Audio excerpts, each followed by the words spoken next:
Hey guys, Anna here from My Digital. Here's a quick guide to setting up and using bulk discounts and sales. After installing the app, head to the dashboard and click Manage Discount Rules.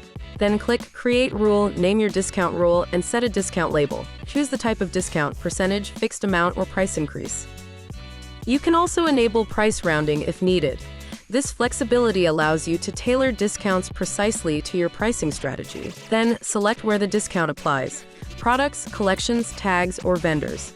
Use filters to target specific items, ensuring your discounts are applied exactly where you need them. Set the discount period and schedule the start and end dates to automate your discount campaigns, making it easy to run promotions without constant oversight. Once your rules are set, they appear in the My Rules dashboard.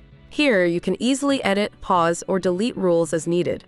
In addition to bulk discounts, you can also drive urgency with customizable flash sales. Visit our website to learn more. If you ever need support, our 24/7 live chat team is here to help with any questions or issues. You can also visit our website to learn how other successful Shopify merchants have increased their revenue with bulk discounts and sales. That's all for now. Thanks for watching.